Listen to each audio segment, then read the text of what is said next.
আমরা এই 8ই অগাস্টের পরে ভুলে গেছি যে আর যুদ্ধ নাই, যুদ্ধ শেষ, কথা ঠিক না। আমরা একটা কন্টিনিউয়াস যুদ্ধ অবস্থার মধ্যে আছি। এইটা যেন মনে থাকে যে আমরা যুদ্ধ অবস্থার মধ্যে আছি।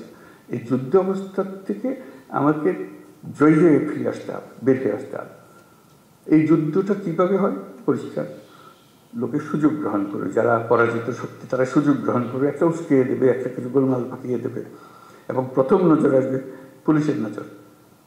তার দৃষ্টিতেই তো সাংঘাতিক, তো আমাদের বিরাট শৃঙ্খলা ভঙ্গের কাজ করবে, আমাদের শান্তি নষ্ট করবে, আমাদের গোলযোগ পাকিয়ে বলবে। তার চেষ্টা হলে একটু গোলযোগ পাকিয়ে দেওয়া। সে তো সম্মুখ যুদ্ধে আসতে পারছে না, সে কথা একটা প্রচার করবে, প্রচার করে দিয়ে একটা মহাকাণ্ড তুলে দেবে যে এই ওকে মেরে ফেলেছে, ও কী হয়েছে, ও এইরকম করেছে, একটা কথা, একটা ছবি ছাপিয়ে দেবে, একটা পোস্টার লাগিয়ে দেবে ইত্যাদি। এটা কন্টিনিউয়াসলি চলতে থাকবে, কারণ সেই যুদ্ধ ক্রমাগত তীব্রতর হবে। যতই নির্বাচন কাছে আসবে ততই তীব্রতর হবে, কারণ ওই পরিবর্তন হয়ে গেলে আবার তারা মনে করবে যে আমরা আরেকবার পরাজিত হয়ে গেলাম, ওখানে যদি পরাজিত হয়ে যায়।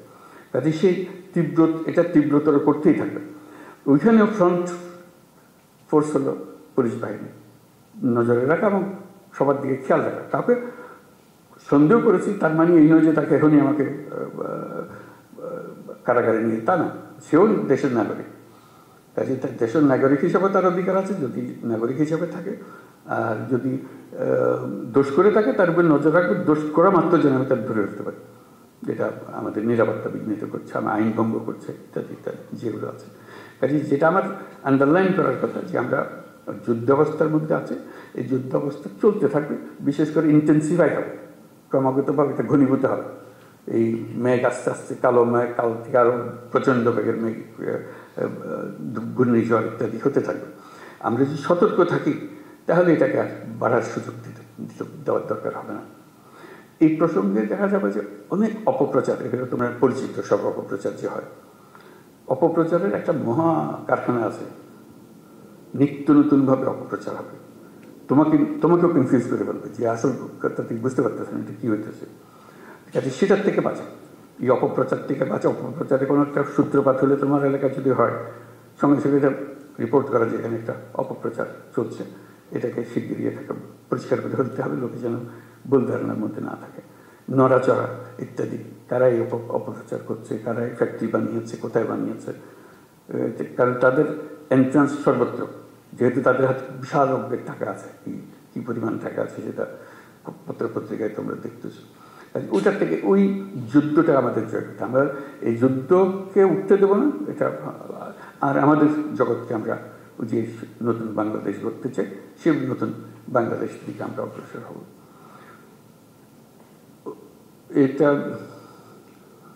ডিসিদের মিটিংও বলেছিলাম, এখানেও সেটা বলি আমি, এটাও আমার কাছে খুব গুরুত্বপূর্ণ বিষয়। সেই জন্য এটা হলো যে আমরা 64 জেলার 64 জন দায়িত্বে আছে।